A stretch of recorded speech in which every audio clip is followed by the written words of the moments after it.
Hello everyone and welcome back to this channel, and today I'm going to walk you through how to create Just Eat account. So the first thing you're gonna do is install the app and launch it. Once you do so, you will see an interface. Select the option that says Get Started. Then select Accept All Cookies. Now you have to make sure that you give permission for your location. Once you type in your location, you will also be required to enter the building number or name and select Confirm Address.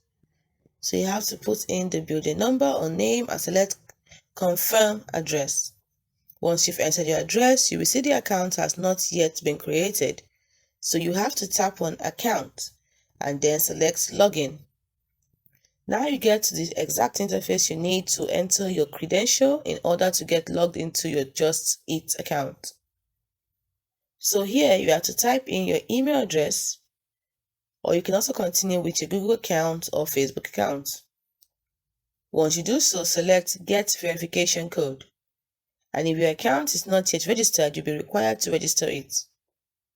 If not, you will get into the specific Just Eat account you need. And that's it. This is how you can create a Just Eat account.